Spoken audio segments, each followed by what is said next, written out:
Hello students, welcome back again. आप देख रहे हैं मेरा YouTube channel learn logically with Deepak sir. आज हम कंटिन्यू करने वाले साइंस सब्जेक्ट से चैप्टर नंबर 11 इलेक्ट्रिसिटी। इसके प्रीवियस वीडियो में हमने बहुत सारा टॉपिक इस चैप्टर से ले चुके हैं, न्यूमेरिकल्स, ओके एंड ऑल। तो आज हम जो इस चैप्टर से टॉपिक कंटिन्यू करने जा रहे हैं, it is nothing but heating effect of an electric current. Okay, अब देखेंगे कि heating effect of electric current क्या होता है। तो जैसे एक कुछ एग्जाम्पल पहले डिस्कस कर लेते हैं कि हमें पता है कि कुछ हीटिंग गैजेट्स रहते हैं, जैसे हम बोल सकते हैं कि इलेक्ट्रिक आयरन है, टोस्टर है। जब उसे मीन्स जब उसे हम स्विच ऑन करते हैं, ओके, जब पावर सप्लाई देते हैं उसे जो घर में हम, तो वो हीट अप होता है, हीट प्रोड्यूस करता है और उस हीट का हम यूज़ करते हैं फॉर पर्टिकुलर पर्पस के लिए। ओके, तो ये हीट किसी पर्टिकुलर अप्लायंस में किस तरीके से प्रोड्यूस होती है या क्यों होती है या कैसे होती है, ओके, इसी के बारे में हम इस टॉपिक में डिस्कस करने वाले हैं। तो heating effect of electric current को समझने से पहले हमें थोड़ा कुछ बेसिक कंसेप्ट समझना पड़ेगा, जो कि ऑलरेडी हम प्रीवियस वीडियो में सब चीज़ डिस्कस कर चुके हैं।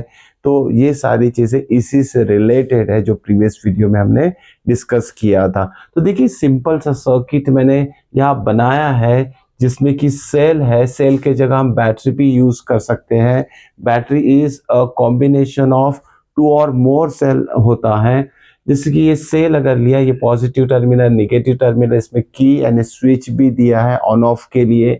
और यहाँ देखिए एक सिंपल सा रेजिस्टर अटैच किया है सर्किट में, जिसका पर्टिकुलर रेजिस्टेंस R है। एमीटर कनेक्ट किया to measure the value of the current flowing through the circuit बोल सकते हैं, या तो फ्लोइंग थ्रू द रजिस्टर बोल सकते हैं।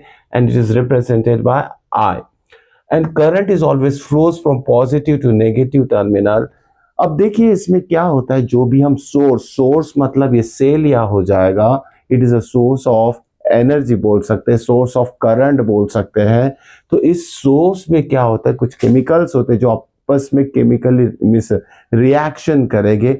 जब भी केमिकल रिएक्शन अगर सेल में होता है, या तो नंबर ऑफ सेल्स में अगर केमिकल रिएक्शन होते हैं, तो इस टर्मिनल जो है पॉजिटिव टर्मिनल और नेगेटिव टर्मिनल, यहाँ कुछ चार्जेस जनरेट होते हैं। ओके, इसी को पोटेंशियल डिफरेंस अगर बोल सकते हैं हम, क्योंकि कंटिन्यूसली चार्जेस इस दोनों टर्मिनल के ऊपर जनरेट होते हैं। It creates a potential difference. और ये पोटेंशियल डिफरेंस की वजह से क्या होता है, ये चार्जेस मूव होते हैं। जैसे कि नेगेटिव टर्मिनल पे इलेक्ट्रॉन्स मूव हो गए, so the direction of electrons is said to be from negative to positive terminal. तो इस डायरेक्शन में इलेक्ट्रॉन्स फ्लो हो रहे हैं, जो कि हमने देखा है डेफिनेशन ऑफ करंट में। Okay, rate of flow of charge या तो इलेक्ट्रॉन बोल सकते हैं, और इसके अपोजिट डायरेक्शन में पॉजिटिव चार्ज मूव होते हैं।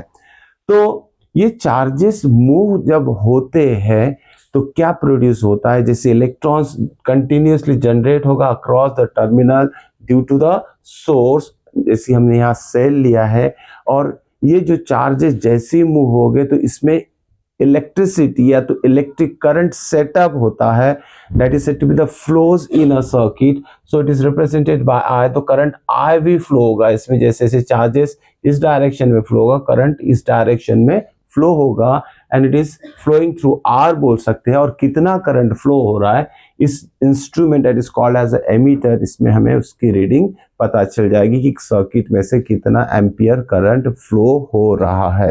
ओके, तो इस तरीके से सिंपल सर्किट डायग्राम हो गया, जो कि शो करता है कि जैसे भी सोर्स है, ओके, इस cell is said to be the source, जिसका पर्टिकुलर वोल्टेज रहेगा which is represented by V। तो ये क्या करेगा, इलेक्ट्रिसिटी प्रोड्यूस करेगा गिवन सर्किट में। अब देखिए, जो भी इलेक्ट्रिसिटी ये प्रोड्यूस हो रही इस सर्किट में, अब इस इलेक्ट्रिसिटी का यूज, ये सिंपल सा सर्किट, अगर घर की बात करें तो घर में भी इलेक्ट्रिसिटी पावर सप्लाई बाहर से जो आता है, वो हमारे घर तक पावर सप्लाई आता है, और हमारे घर में बहुत सारा कनेक्शंस रहते हैं, और अलग अलग रूम में जो भी कनेक्शंस है, वहाँ जो भी गैजेट्स है, फैन, ट्यूबलाइट बोल सकते हैं, रेफ्रिजरेटर बोल सकते हैं, वॉशिंग मशीन बोल सकते हैं, ये सारे इंस्ट्रूमेंट गैजेट इस इलेक्ट्रिसिटी पे ही ऑपरेट होते हैं। तो ये इलेक्ट्रिसिटी का यूज हम डिफरेंट गैजेट्स रन करने के लिए यूज करते हैं। ओके, तो यहाँ जो इलेक्ट्रिसिटी हम यूज करते हैं, या तो सिंपल ये जो सर्किट डायग्राम है इसमें भी जो इलेक्ट्रिसिटी जनरेट हो रही है due to the presence of supply, जो कि सेल हम बोल सकते हैं। अब ये इलेक्ट्रिसिटी जो है इसे हम एक फॉर्म ऑफ एनर्जी बोल सकते हैं, या तो इसको हम नाम दे सकते हैं, it is nothing but the electrical energy which is use to operate different types of appliances, या फिर हम बोल सकते हैं गैजेट्स। ओके, अब देखिए जब भी किसी गैजेट या अप्लायंस में से इलेक्ट्रिसिटी फ्लो होती है तो वो गैजेट या अप्लायंस ऑपरेट होता है मतलब काम करना शुरू कर देता है। जैसे कि सिंपल सा एग्जांपल हम लेते हैं कि इलेक्ट्रिक फैन हमारे रूम में अवेलेबल है, जब हम स्विच ऑन करते हैं it start rotating.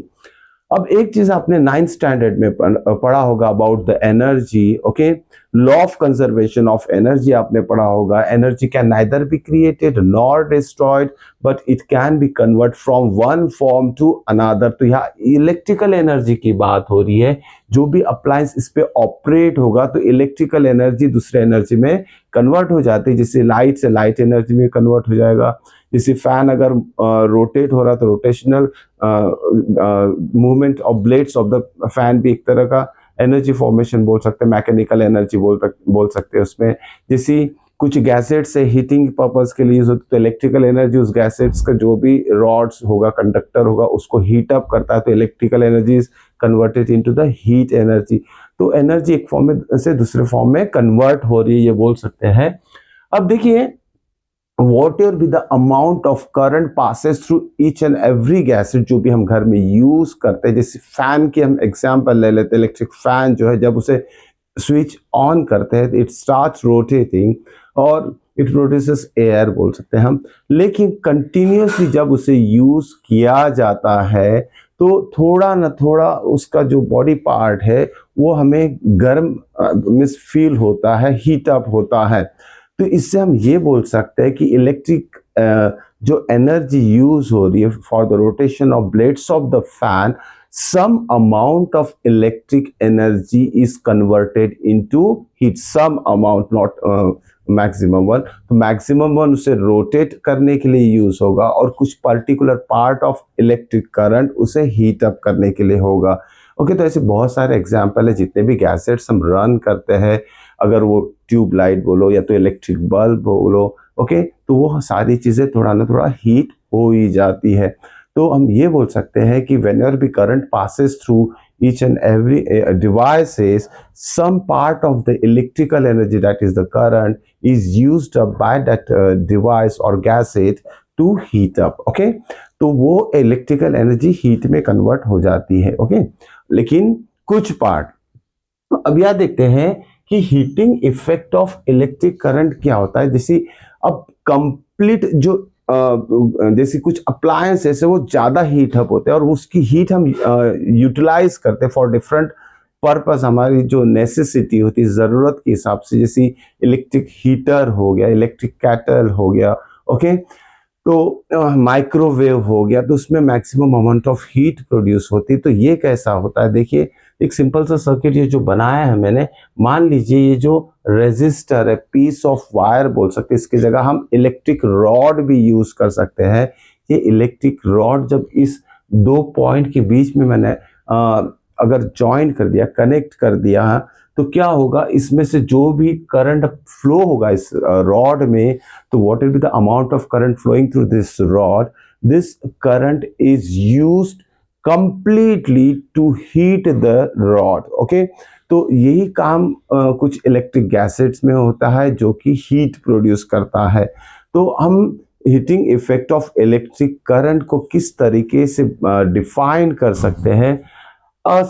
Circuit is completely resistive मतलब जैसे एक सिंपल सा एग्जांपल अभी जो लिया है मैंने कि टू टर्मिनल्स के बीच में कोई अगर रॉड अगर कनेक्ट कर दिया जाए तो कंप्लीट इलेक्ट्रिसिटी जो है, करंट जो है, इस रॉड में से कंटिन्यूस फ्लो होगा। तो ये जो इलेक्ट्रिक करंट है वो यूटिलाइज होगा रॉड में से जो करंट पास हो रहा है और उस इलेक्ट्रिसिटी का कन्वर्शन इस रॉड को हीट करने में हो जाएगा। तो definition of heating effect of electric current क्या बोल सकते हैं? इफ चलिए लिख लेते हैं, इसका डेफिनेशन क्या होगा। If circuit is completely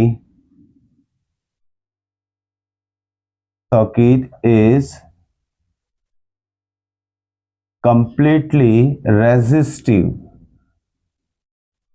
okay. Resistive का मतलब और एक बात समझ लेंगे, पहले डेफिनेशन ले लेते हैं। If electric circuit is completely resistive and whatever be the amount of electricity flowing through this, okay, this electricity is completely converted into heat, okay. So I be the current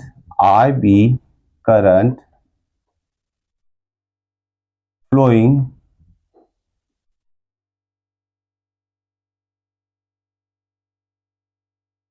through, ये resistor बोल सकते हैं, resistor, और metal rod बोल सकते हैं, हम bracket में लिख लेते हैं metal rod, okay. This I is used up to heat such a rod or resistor, okay. So this I for current is used to heat up metal rod या फिर resistor बोल सकते हैं, and this is called as heating effect of electric current I, okay. Simple सा definition है, जब किसी rod में से कंटिन्यू इलेक्ट्रिसिटी प्रोड्यूस पास हो रही है तो वो रॉड हीट अप होगा, मतलब amount of electrical energy convert हो जाएगी हीट एनर्जी में। इसी को heating effect of electric current हम बोलेंगे। तो ये था definition of heating effect of electric current. मान लेते हैं फिर से ये सर्किट को ले लेते हैं कि let us consider I be the current flowing through this circuit, या तो बोल सकते हैं I be the current flowing through this resistor having resistance R and the potential difference which acts as a source, it is given by V, suppose V is the voltage of the cell, okay. and यहाँ हम बोल सकते हैं कि जब ये जो source इसमें हमने कनेक्ट किया है और स्विच ऑन कर देंगे सर्किट को, तो कुछ चार्जेस जनरेट हो रहे हैं। तो ये चार्जेस जो है, मान लेते हैं Q be the number of charges, Q be the number of charges generated across the terminal, this terminal said to be negative terminal बोल सकते हैं, जहाँ इलेक्ट्रॉन जनरेट हो गए, and this charges moves, okay, this charges moves। अब देखिए charge move हो रहे हैं from this terminal, okay, negative terminal बोल सकते हैं, electrons are moving in right hand side, okay, इस डायरेक्शन में इलेक्ट्रॉन्स मूव हो रहे हैं। तो एक डेफिनेशन हमें याद आता है, that is the potential difference. Potential difference in an electric circuit having some current, it is the amount of work done to move a unit charge from one place to another। तो potential difference का जो definition है वो हमें पता है। potential difference क्या होता है? V is equal to work done upon charge, okay। amount of work is said to be done to move a charge from one point to another, ये potential difference का definition है। लेकिन इसी फॉर्मूले को अगर हम थोड़ा रीअरेंज कर देते तो W is equal to work done कितना हो जाएगा? V इंटू क्यू हो जाता है, okay. The amount of work done to move a charge in a circuit is nothing but work done बोल सकते हैं हम, okay. And this is the mathematical form of the potential difference, that is V, and V is given by W, amount of work done to move a charge Q in a circuit. Clear? From one point two another बोल सकते हैं, okay. अब ये जो work done है, ये work done किस चीज के लिए हो रहा है? चार्ज मूव हो रहा है, चार्ज को मूव करने के लिए हो रहा है अमाउंट ऑफ वर्क डन। और चार्ज मूव होने से क्या हो रहा है? इलेक्ट्रिसिटी जनरेट हो रही है, प्रोड्यूस हो रही है।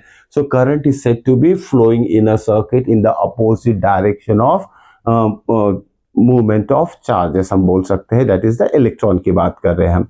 So this electrical energy is said to be produce generated in a circuit and ninth class में हमने पढ़ा है कि amount of work done is nothing but one type of energy बोल सकते हैं। और यहाँ जो एनर्जी की बात कर रहे हैं वो इलेक्ट्रिकल एनर्जी की बात कर रहे हैं हम।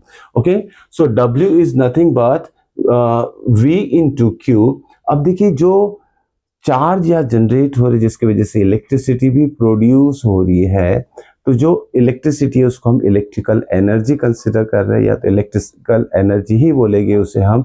ये इलेक्ट्रिकल एनर्जी जब इस सर्किट में से फ्लो हो रहा है, ओके, तो ये इलेक्ट्रिकल एनर्जी जो है कंटिन्यूसली फ्लो कब तक होगी, कितने टाइम तक होगी, तो यहाँ टाइम का भी मैटर आता है कि कितने देर तक हम स्विच ऑन करके रखते हैं तो कोई गैसेट उतनी देर ऑपरेट होता है। तो यहाँ जो हमने ये टर्म लिया है that is work done Q into T, तो यहाँ देखिए what your work done is nothing but one type of energy बोल सकते हैं which is nothing but V into Q. अब यहाँ देखिए ये जो एनर्जी है कितने देर के लिए सप्लाई हो रही है पर यूनिट टाइम, वो बोल सकते हैं कि पर सेकेंड, या तो फॉर 1 सेकेंड बोल सकते हैं, फॉर 1 मिनट बोल सकते हैं, फॉर 1 आवर्स बोल सकते हैं, क्योंकि जो भी अप्लायंसेस घर में यूज होते हैं वो पर्टिकुलर समय हम जितना हमारी नेसेसिटी होती है उतने देर के लिए उसे हम ऑन करके रखते हैं। जैसे लाइट हो गया, फैन हो गया 2 घंटा, 3 घंटा, 4 घंटा, तो जो भी रहेगा यही अगर हम टाइम के हिसाब से हम इसे कंसिडर करते हैं energy per unit time that gives the power. Okay, तो ध्यान में रखिएगा power is said to be what will be the amount of energy that here the energy is nothing but the electrical energy की बात कर रहे हैं। so the term power means whatever be the amount of energy or electrical energy used per unit time बोल सकते, per unit time भी नहीं बोल सकते, फॉर अ गिवन टाइम बोल सकते हैं, what ever the number of hours के लिए आप ये इलेक्ट्रिक एनर्जी पर्टिकुलर गैसेट में यूज कर रहे हैं that shows the power supply. Okay, तो पावर क्या हो जाएगा V into Q upon T, ये पावर हो जाएगा। ओके, अब इस पावर को और थोड़ा हम देखते हैं किस तरीके से रीअरेंज कर सकते हैं जो भी मैथमेटिकल फॉर्म है। So P is equal to V into Q by T होता है, and this is nothing but the mathematical form of current. Okay, current is nothing but I, and I is the rate of flow of charge, electric charge. So Q by T is nothing but what? Electric current. So power is defined as, or the mathematical of power is nothing but the product of potential difference into electric current. अभी जो भी power supply हो रहा है एक particular time period के लिए हो रहा है, तो कितने देर के लिए हो रहा है, 1 मिनट, 1 घंटा, 2 घंटे के लिए हो रहा है, तो इस पावर में हम टाइम भी जोड़ सकते हैं इंटू I इंटू टी। ये टी क्या डिनोट करेंगे कि पावर सप्लाई कितने देर के लिए हो रहा है to operate a particular appliance. Okay, तो this is the power, mathematical form of power हम बोल सकते हैं। होप सो कि यहाँ तक आपको बहुत अच्छी तरीके से समझ में आया होगा। अब देखिए पावर जो पावर जैसे कोई गैसेट है वो कितना पावर मतलब कितनी एनर्जी कंज्यूम करेगा, ये उसका मीन्स उसके ऊपर लिखा रहता है। जैसे 100 वॉट इलेक्ट्रिक बल्ब, 100 वॉट मतलब उतना उसका पावर कंजम्पशन रहेगा, ध्यान में रखिएगा। तो पावर जो है उसका ऐसा यूनिट है वॉट। ओके, WATT, ध्यान में रखिएगा, ऐसा unit of power is what. अब देखिए पावर सप्लाई जब हो जाती है और कोई अप्लायंस ऑपरेट होना शुरू हो जाता है, तो हमने अभी थोड़ी देर पहले कहा है कि उसमें कुछ अमाउंट ऑफ हीट जो जनरेट होती है, मतलब इलेक्ट्रिक करंट जब उसमें से फ्लो होता है तो कुछ पार्ट इलेक्ट्रिसिटी का उसे हीट अप करने में यूज हो जाता है। So what ever be the amount of heat produces in a particular gasset whenever be the current is flowing through it। okay, तो ये जो amount of heat है it is given by H। okay, H is the amount of heat produces in a given gasset when current is flowing through it। तो H क्या हो जाएगा, it is nothing but V into I into T. Okay ये heat जो produce हो रही है थोड़ी होती है, जैसे कोई अप्लायंस उसको थोड़ा हीटअप होता है, कुछ अप्लायंस बहुत ज़्यादा हीटअप होते हैं, जैसे हीटिंग डिवाइसेस में बहुत ज़्यादा हीट प्रोड्यूस होती है. So what ever be the amount of heat produce, okay, due to the passage of electric current, that amount of heat is given by the mathematical form H is equal to V into I into T. तो ये mathematical form है amount of heat produced in a given appliance, okay, when current is passes through it. अब देखिए यहाँ ये जो amount of heat produce होती है कोई भी appliance में, ये amount of heat जो रहेगा ये क्या शो करेगा. ओके तो यहां देखिए एक हमें ये पता है कि ओम्स लॉ क्या होता है. ओम्स लॉ का स्टेट में मैथमेटिकल फॉर्म क्या होता है, V is equal to I into R, product of current and resistance. Okay तो ये mathematical form of Ohm's law है. अब यहां देखिए H is equal to VIT अगर लेते हैं और यहाँ V की वैल्यू सब्सटीट्यूट कर देते तो क्या हो जाएगा, V is IR into I into T. Okay तो हमें न्यू मैथमेटिकल फॉर्म क्या मिल गया, amount of it produces due to the passage of current I into I is I square R into T.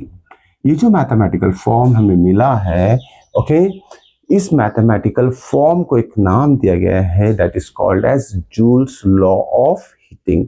Okay तो ये mathematical form क्या कहलाता है, it is called as Joule's what Joule's law of heating. Okay अब इसे joules law क्यों कहते हैं, क्योंकि इस मैथमेटिकल फॉर्म से जूल्स ने तीन जो है स्टेटमेंट दिया था, थ्री लॉज के स्टेटमेंट दिया था. तो वो स्टेटमेंट भी हम इस मैथमेटिकल फॉर्म से कैसे लिख सकते हैं वो भी हम थोड़ा देख लेते हैं. सो what is the statements for joules law of heating. तो वहां हमें थ्री लॉज लिखने हैं, थ्री लॉज ध्यान में रखिएगा that three laws are said to be the Joule's law of heating. तो इसमें एक कॉमन सेंटेंस बनाएंगे. तो देखिए इसमें सेंटेंस कैसे बनेगा, the H for heat, the amount of heat produces, कब प्रोड्यूस होता है, due to the passage of current. Okay the amount of heat produces due to the passage of current. क्या में से पास हो, कोई भी अप्लायंस में से पास कर लो, रेजिस्टर में से पास कर लो, ओके इलेक्ट्रिक बल्ब में से पास कर लो, कुछ अमाउंट ऑफ हीट जरूर रिलीज होगी. तो इसी मैथमेटिकल फॉर्म को हम लॉ में कैसे लिखेंगे, the amount of heat produces, the amount of heat produces due to passage of an electric current. Okay, the amount of heat produces due to passes of an electric current I.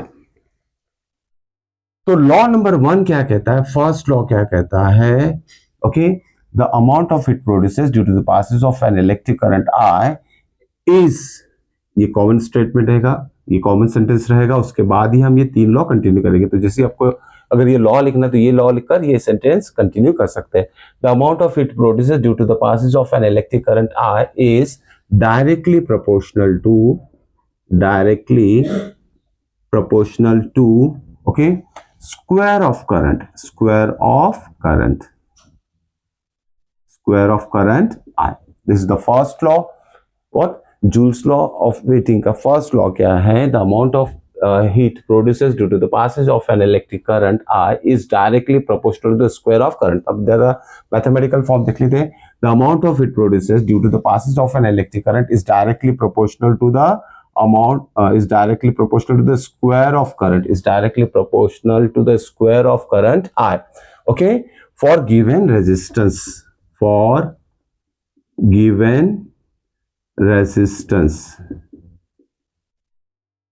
R. Okay जब given resistance जो भी value दी रहेगी resistance की, किसी resistor की जो भी given resistance रहेगा, for this given resistance so amount of heat is directly proportional to the, पहला हो जाएगा statement square of the current. Second statement क्या लिखेंगे आप, सेकेंड लॉ क्या लिखेंगे, अब देखिए फिर से, the amount of heat produces due to the passage of an electric current R is directly proportional to, पहला पार्ट हो गया।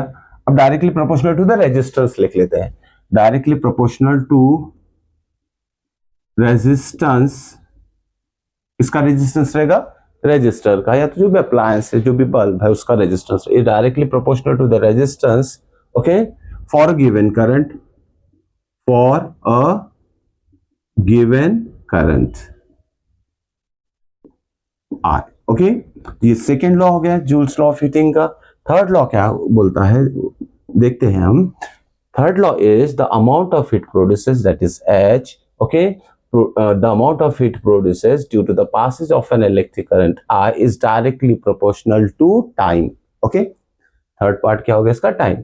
सो is directly proportional to, is directly proportional to time बोल सकते हैं, for given current and resistance।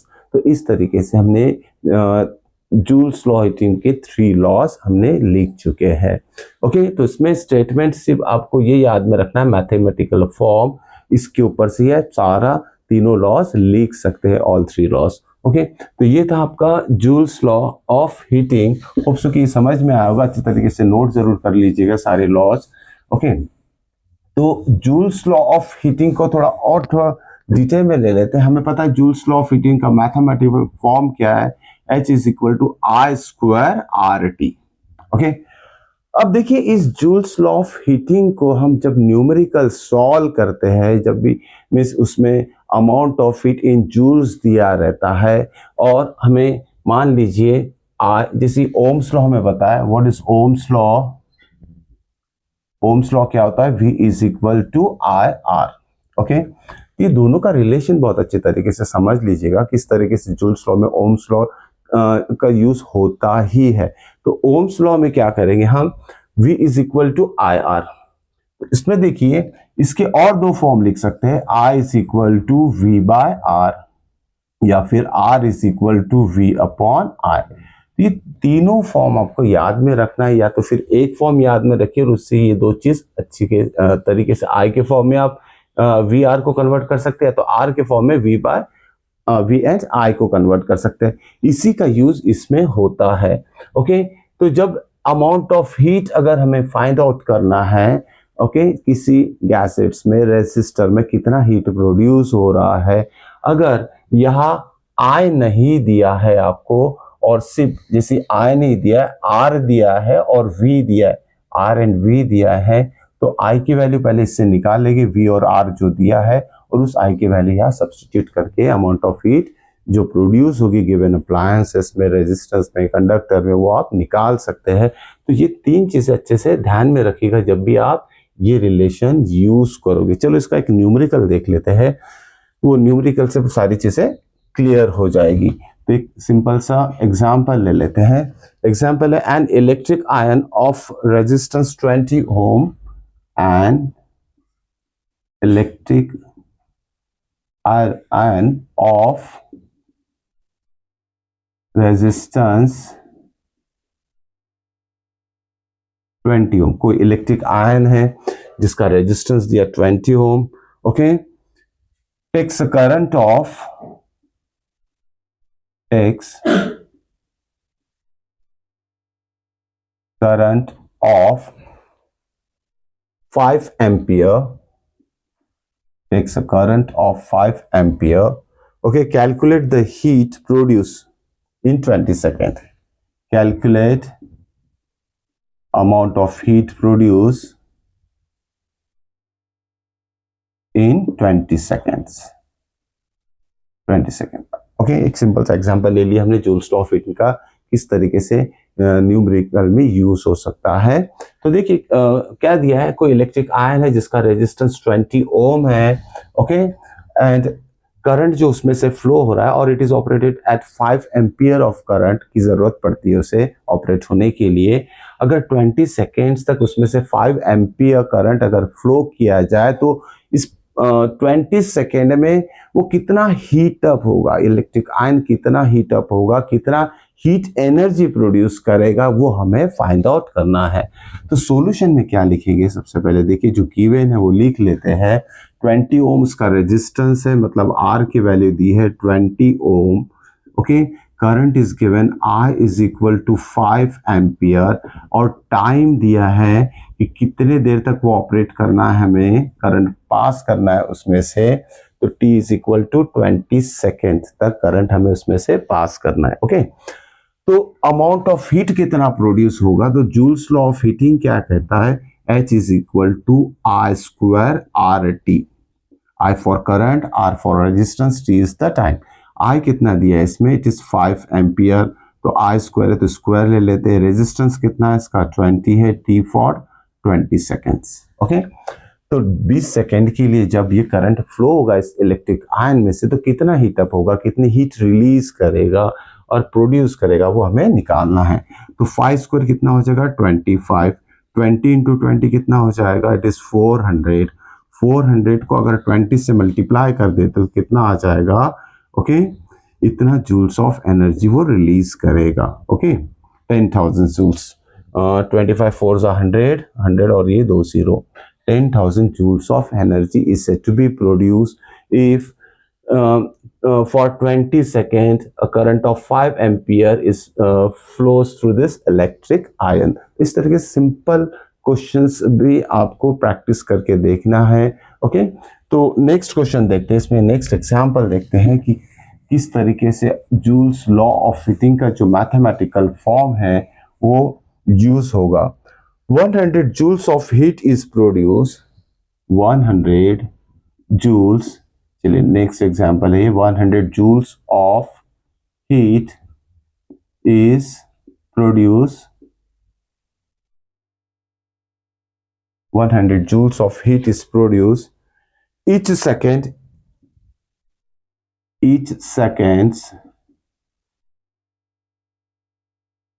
for, okay, each seconds in 4 ohm resistance, in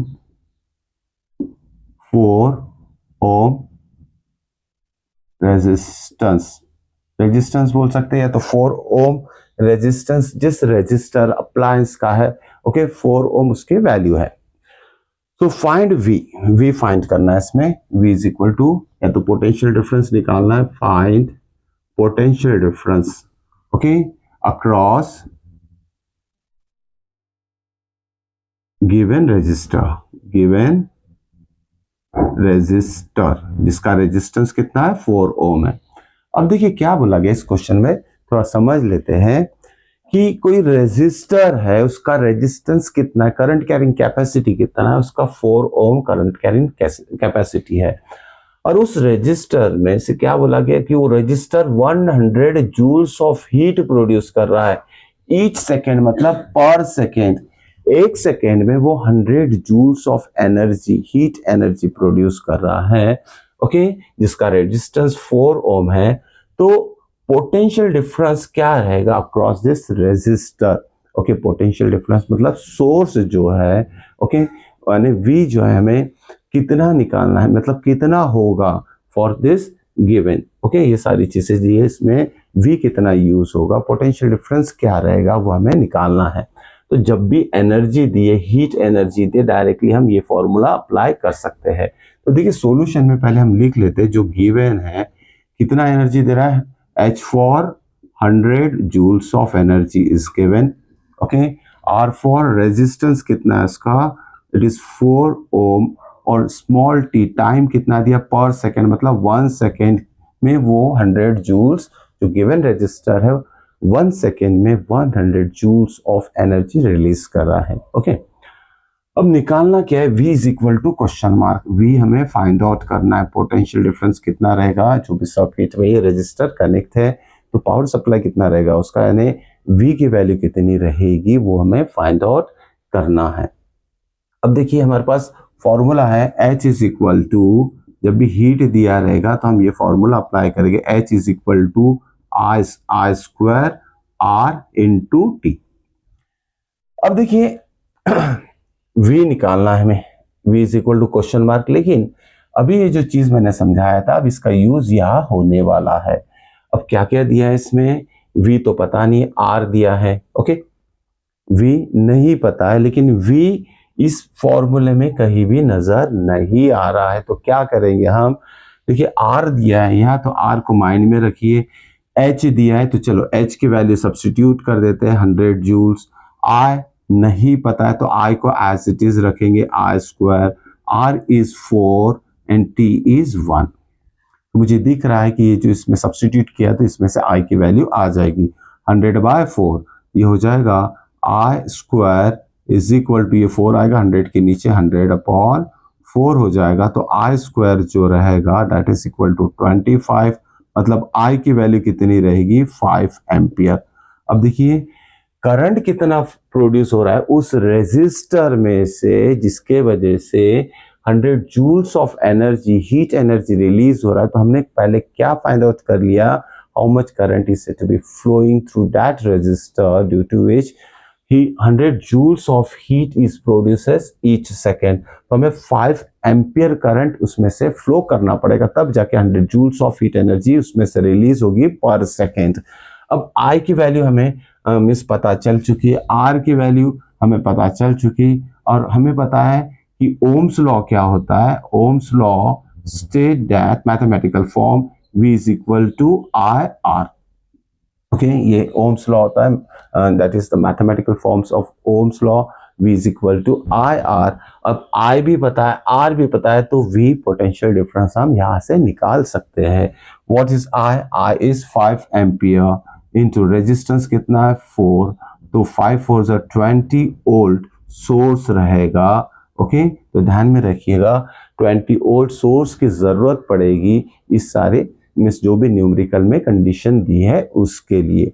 तो this is the second example जो कि हमने यूज किया है, जिसमें जूल्स लॉ ऑफ हीटिंग का जो भी मैथमेटिकल फॉर्म है उसका। ओके, तो इस तरीके से हम बहुत सारे क्वेश्चन सॉल्व कर सकते हैं, लेकिन ये जो एग्जाम्पल था, तो जो अननोन टर्म इसमें से रहेगा उसे निकाल लीजिए, फिर ओम्स लॉ से जो भी रिक्वायर्ड टर्म है वो हम फाइंड आउट कर सकते हैं। तो जूल्स लॉ ऑफ हीटिंग का हमने लॉज देखे, मैथमेटिकल फॉर्म देखे, एग्जाम्पल भी देखे हैं। अब देखते हैं कुछ प्रैक्टिकल एप्लीकेशंस देखते हैं। तो प्रैक्टिकल एप्लीकेशन का मतलब क्या होता है, जैसे heating effect of electric current है, उसका प्रैक्टिकली एप्लीकेशन कहाँ कहाँ होगा। तो हम सभी को ये चीज पता है कि घर में जितने भी गैसेट्स है, ओके, वो इलेक्ट्रिसिटी पे ऑपरेट होते हैं, लेकिन कुछ पर्टिकुलर गैसेट्स जैसे रूम हीटर है या तो वाटर हीटर है, इलेक्ट्रिक केटल है, ओके, ये सारे जो अप्लायंसेस है इसमें से हीट जो प्रोड्यूस होती है उस हीट का हम पर्टिकुलर जो भी अकॉर्डिंगली यूज करते हैं।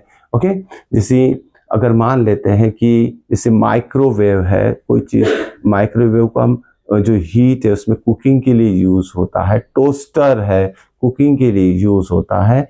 तो ऐसे जो गैजेट्स है ये सारे प्रैक्टिकली मीन्स हम प्रैक्टिकल एप्लीकेशन बोल सकते हैं सारे गैजेट्स को, जो हमारे डे टू डे लाइफ में यूज हम करते हैं। So these are some practical application like electric heater, toaster, electric iron बोल सकते हैं, ओके, गीजर बोल सकते हैं, माइक्रोवेव बोल सकते हैं। ये सारी चीजें में heating effect of electric current का यूज होता है। ओके, अब देखिए इसके अलावा एक और एग्जाम्पल हम लेते हैं जहां भी प्रैक्टिकली कुछ हम वो चीज हम यूज करते हैं कि कैसे, जैसे एक छोटा सा इलेक्ट्रिक बल्ब है, वो जब उसमें से करंट फ्लो होता है तो लाइट प्रोड्यूस होती है। जैसे सिंपल सा एक बल्ब ले लेते हैं, जैसे इलेक्ट्रिक बल्ब है ये, ओके, इस बल्ब को बल्ब में से जब इलेक्ट्रिसिटी अगर फ्लो अगर होती है तो इस तरीके से ये इलेक्ट्रिक बल्ब रहता है। दिस इज व्हाट फिलामेंट, ये फिलामेंट होता है मेड अप ऑफ मेटल से बना हुआ। तो देखिए अब इसके बारे में थोड़ा समझ लेते कि किस तरीके से बल्ब लाइट प्रोड्यूस करता है। एक्चुअली लाइट कैसी प्रोड्यूस होती है ये हम देखना है। जैसे ये filament, it is made up of tungsten, okay, तो कोई भी इलेक्ट्रिक बल्ब में जो मेटल फिलामेंट होता है it is made up of tungsten, metal है टंगस्टन। ओके, अब इस टंगस्टन मेटल की खासियत क्या है, प्रॉपर्टी क्या है, इसमें से कितना भी करंट फ्लो होगा तो ये मेल्ट होने के चांसेस कम रहते हैं। ओके, मेल्ट जल्दी नहीं होता है। क्यों जल्दी मेल्ट नहीं होता है? क्योंकि इसका मेल्टिंग पॉइंट जो है इट्स वेरी हाई, इसका हाई मेल्टिंग पॉइंट रहता है and it is nothing but 3380 degree Celsius, बहुत ज़्यादा टेम्परेचर होता है। इतने टेम्परेचर पे ये जो फिलामेंट है जिसमें जो कि टंगस्टन फिलामेंट वो मेल्ट होगा, ये इसका मेल्टिंग पॉइंट है। तो जब भी जितना भी करंट इसमें से पास करेंगे हम तो ये और ये जल्दी ग्लो होता है। जल्दी ग्लो होता है मतलब जल्दी हीटअप होता है जब इसमें से करंट इलेक्ट्रिसिटी अगर पास करेंगे हम।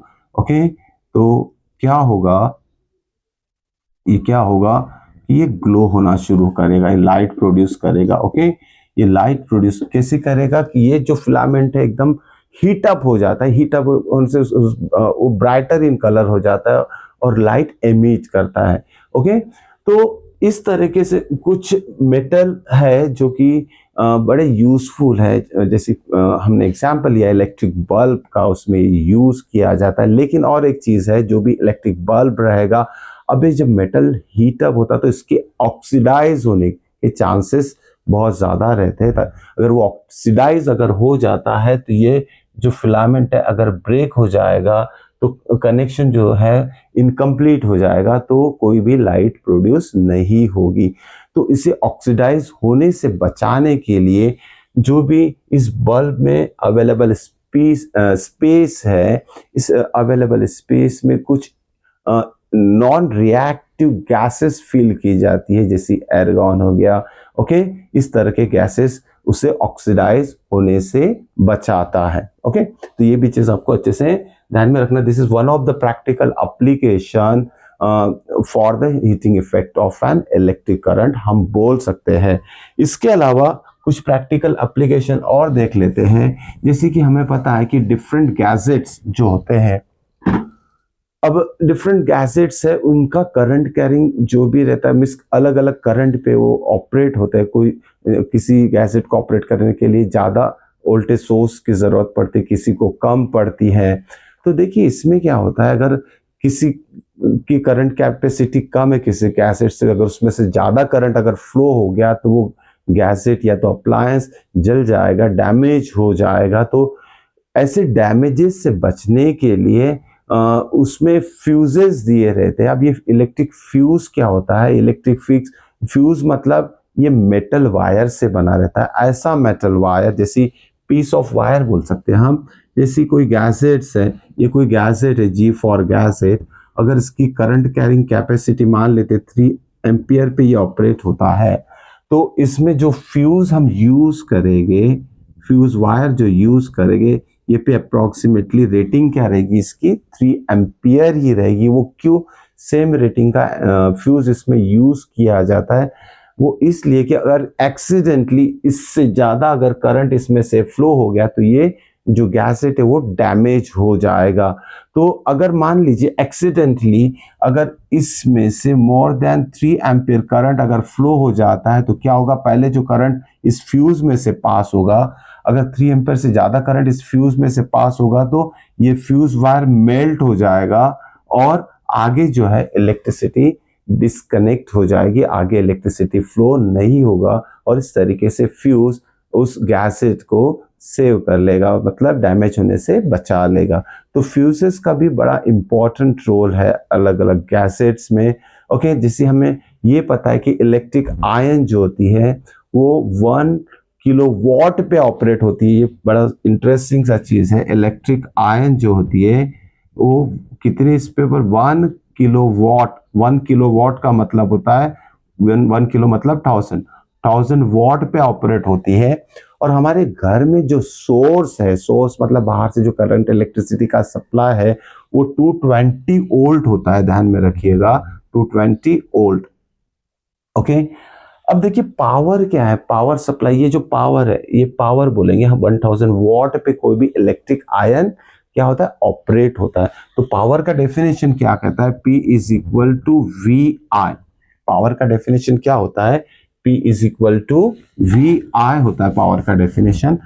अगर हमें करंट मतलब इसमें किस रेटिंग का फ्यूज यूज होगा वो अगर हमें पता करना है तो सबसे पहले हमें ये देखना पड़ेगा कि 1000 वॉट जो इलेक्ट्रिक आयन का पावर है उसके लिए कितने करंट की रिक्वायरमेंट है।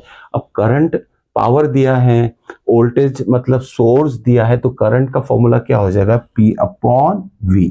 ओके, P कितना है इसमें, 1000 वॉट डिवाइडेड बाय 220, तो I की वैल्यू कितनी हो जाएगी, यहाँ I इज इक्वल टू हो जाएगा यहाँ 0 0 कैंसल और 2 से भी डिवाइड कर देते तो इसका आंसर आ जाएगा 50 अपॉन 11। तो 11 फोर जा 44, 50 में से 44 क्या 6 रहेगा, ओके 6 तो आएगा नहीं, 60 हो जाएगा, 11 5 जा 55 फिर 5, ओके 4। तो देखिए यह करंट कितना रिक्वायरमेंट है इस इलेक्ट्रिक आयन अगर जो कि 1 किलोवाट या तो 1000 वॉट पे ऑपरेट होती है, तो इसमें जो करंट का रिक्वायरमेंट फ्लो होना चाहिए वो 4.54 एम्पियर करंट फ्लो होना चाहिए। आई मतलब करंट इसमें से इतना फ्लो होना चाहिए, तो ये चीज समझ लीजिए। तो इसमें जो फ्यूज का यूज होगा वो रहेगा इसके अराउंड में जो वैल्यू रहेगी, रेटिंग रहेगी फ्यूज की, वो रहेगी 5 एम्पियर। अब रेटिंग का मतलब भी बता देता हूँ, फ्यूज अलग अलग रेटिंग के होते हैं। वो रेटिंग स्टार्टिंग होती है 1 एम्पियर से, okay 1 ampere, 2 ampere, 3 ampere, 5 ampere, 10 ampere. ये अलग अलग रेटिंग्स होती है फ्यूज की कि कितना करंट की जरूरत पड़ती है किसी भी अप्लायंस को ऑपरेट होने के लिए, उस हिसाब से उतना रेटिंग का फ्यूज उसमें यूज किया जाता है। ओके, तो जो इलेक्ट्रिक आयन है वो ऑपरेट होती है तो रिक्वायरमेंट ऑफ करंट 4.54 तो अप्रोक्सीमेटली 5 एम्पियर वाला रेटिंग वाला फ्यूज उसमें यूज होगा। So this concept is very very important. तो ध्यान में रखिएगा, ये कंसेप्ट बहुत इंपॉर्टेंट है, ये आप सभी को पता होना चाहिए। Okay, so the next one is electric power. अब देखते हैं इलेक्ट्रिक पावर क्या होता है। It is represented bye P, electric power. तो हम हेडिंग देंगे electric power which is represented bye P, capital P। Simple है, इलेक्ट्रिक पावर के बारे में अभी थोड़ा डिस्कस कर चुके हैं। It is the rate of consumption of electric energy. What, electric power is nothing but किस रेट से इलेक्ट्रिसिटी कंज्यूम हो रही है, rate of consumption of an electric current बोल सकते हैं, इलेक्ट्रिक एनर्जी बोल सकते हैं। ओके, अब आप देखिए rate of consumption of electric energy, तो थोड़ा डिटेल में जाएगी। ये सारी कंसेप्ट आपको बहुत अच्छे तरीके से पता होना चाहिए, इसका यूज कहीं भी हो सकता है न्यूमेरिकल में। So what is power, it is the rate of consumption of an electric current are. Okay, या तो इलेक्ट्रिक एनर्जी भी बोल सकते हैं because electric current is nothing but the electric energy. अब देखिए यहाँ पावर को काहे में हम मेजर करेंगे, it's SI unit is what, SI unit of power is watt. Okay, WA watt, or it is denoted by capital W. अब हमें पता है पावर का मैथमेटिकल फॉर्म क्या होता है, P is equal to VI. Okay, power is nothing but P is equal to VI। तो ये सिंपल सा स्टेटमेंट ऑफ पावर है, SI यूनिट है, रिप्रेजेंटेशन है। अब देखिए इलेक्ट्रिक पावर जनरली वॉट में मेजर होता है, WATT वॉट। अब इसमें एक डेफिनेशन जो बोर्ड एग्जामिनेशन में हरदम पूछा जाता है कि define 1 what of power, what, define 1 what. Okay, define 1 what. अब देखिए किसी भी सर्किट में अगर पोटेंशियल डिफरेंस कितना रहेगा, 1 वोल्ट रहेगा और current flowing through it is 1 ampere in an electric circuit. If the potential difference is 1 volt and current flowing through that circuit is 1 ampere, okay, then the power is said to be 1 watt हम बोल सकते हैं। okay, तो इसमें हमें क्या चाहिए, 1 ampere of current चाहिए 1 वॉट के लिए। 1 एम्पियर करंट 1 वोल्ट लिख लेते हैं पहले into 1 volt of potential difference चाहिए into 1 ampere of electric current, या तो हम ऐसे भी बोल सकते हैं 1 watt of power is nothing but the product of 1 volt potential difference into 1 ampere of current. Okay, hope so कि ये समझ में आया होगा अबाउट द पावर। नेक्स्ट इसमें जो हमारा इसी से रिलेटेड टॉपिक है वो है कमर्शियल यूनिट ऑफ पावर। देखिए पावर वॉट जो है small quantity, okay, small unit बोल सकते हैं पावर का, लेकिन कमर्शियली मतलब जैसे घर में जो भी इलेक्ट्रिसिटी का जो भी हम कंज्यूम करते हैं उसका जो बिल आता है, ओके, वो यूनिट में रहता है। पहले उसे समझ लेते हैं कि क्या होता है ये इलेक्ट्रिसिटी बिल, कैसी हम मिस कैलकुलेट किया जाता है। इससे रिलेटेड भी क्वेश्चन एग्जामिनेशन में पूछे जाते हैं, तो बी केयरफुल, ध्यान देकर अच्छे से समझिए। देखिए यहाँ कमर्शियल यूनिट क्या रहेगा, commercial unit of electric power is nothing but kilo watt hour. Okay, ये commercial unit of electric power है। ओके, इसको अगर जूल में कन्वर्ट करना है, 1 किलो वॉट आर को अगर जूल में कन्वर्ट करना है तो वो कैसे होगा, 1 किलो वॉट आर, 1 किलो का मतलब होता है 1000 watt, okay, 1 kilo watt hour. आज मतलब होता है, उसको सेकेंड्स पे कन्वर्ट कर देंगे हम, इट इज 60 इंटू 60, ओके, तो कितना हो जाएगा 100000 इंटू 3600, तो कितना आ जाएगा ये 36 into 10⁵ joules of energy.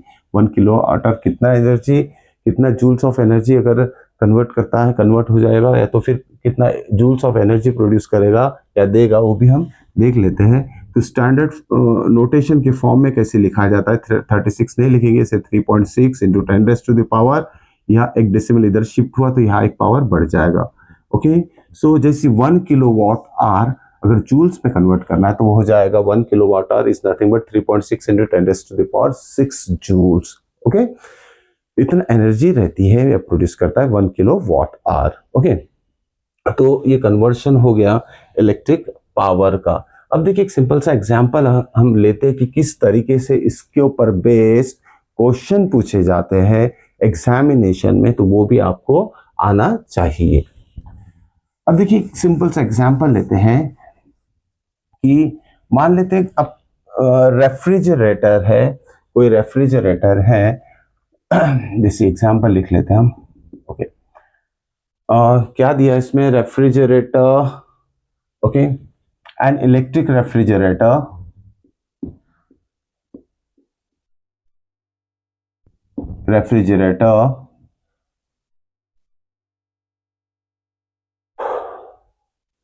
Rated 400 what. देखिए कोई भी अप्लायंसेस है उसके ऊपर रेटिंग रहेगी कि इसका जो पावर कंजम्पशन रहेगा, एनर्जी रिक्वायरमेंट रहेगी, इतनी वॉट की इसकी एनर्जी की रिक्वायरमेंट रहेगी। एनर्जी मतलब इलेक्ट्रिकल एनर्जी की रिक्वायरमेंट रहेगी, that is measure in terms of power. तो 400 वॉट उसका रेटिंग है किसी रेफ्रिजरेटर का। Okay, and it is operated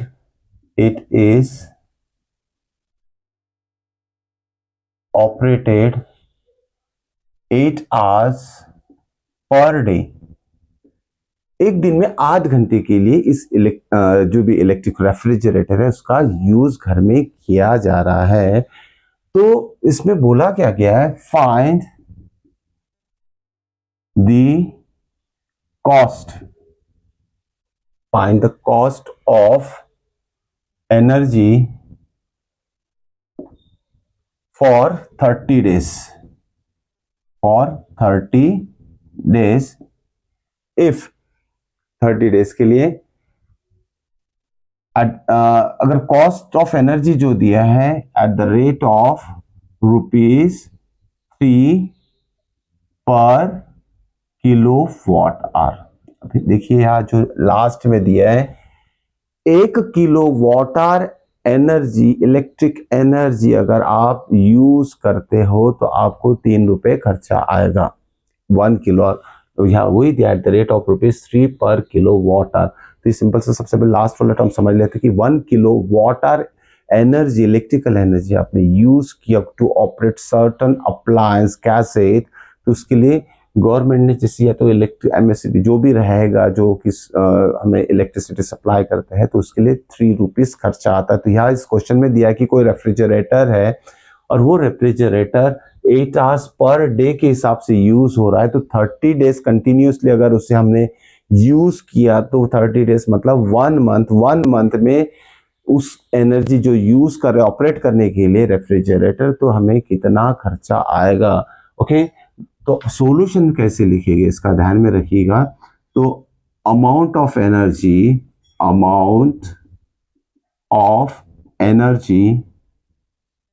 used, okay, for 30 days. अब 30 दिन के लिए कितना एनर्जी यूज किया गया है, ओके, टू ऑपरेट रेफ्रिजरेटर। तो रेफ्रिजरेटर कितना इलेक्ट्रिकल एनर्जी यूज करा वो लिख लेते हैं। अब देखिए उसका पावर कितना है, पावर है 400 वॉट।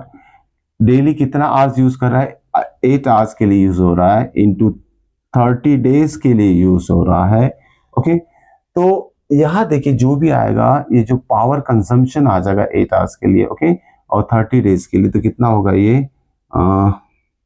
हो जाएगा 3200 इंटू 30, तो ये हो जाएगा 396,000। इतना वॉट एनर्जी या तो पावर वो कंज्यूम करेगा एक महीने के लिए। लेकिन यहाँ जो रेट दिया है 3 पर किलो वाटर, और ये हमारा आंसर वॉट में आया, इसे किलो वाटर में कन्वर्ट करने के लिए हम क्या करेंगे, डिवाइडेड बाय 1000 कर देते हैं, तो ये हो जाएगा किलो वॉट। ओके, तो किलो वॉट और आवर्स भी दिए, तो किलो वॉट आर लिखना मत भूलिएगा। तो ये देखिए 3 0 इससे कट जाएंगे, तो 96 किलो वॉट एनर्जी यूज करेगा रेफ्रिजरेटर 30 डेज में। अब 30 डेज में इतना किलो वाटर एनर्जी कंज्यूम अगर कर लेता है रेफ्रिजरेटर, तो कॉस्टिंग कितना हो जाएगा, टोटल कॉस्ट। ओके, तो अमाउंट हमें निकालना है, amount to be paid. Okay, amount जो टू बी पे मतलब जो अमाउंट हमें पे करना है एज उसका बिल जो रहेगा, तो वो कितना हो जाएगा 96 इंटू 3 अगर करते तो 6 3 18, वन बैलेंस 9 3 27 28, 288 रुपीज। ओके, इतना कॉस्टिंग होगा 1 मंथ के लिए। अगर कोई रेफ्रिजरेटर को हम कंटिन्यूसली 8 आवर्स पर डे के हिसाब से 30 डेज के लिए यूज करेंगे, तो इतना हमें उसका कॉस्टिंग पड़ेगा। तो ये था पावर से रिलेटेड जो भी न्यूमेरिकल्स थे। होप सो कि कंसेप्ट आपको बहुत अच्छे तरीके से समझ में आएगा। तो मिलते हैं नेक्स्ट वीडियो में नेक्स्ट इंपॉर्टेंट टॉपिक के साथ। तो देखते रहिए मेरा YouTube channel learn logically with Deepak sir.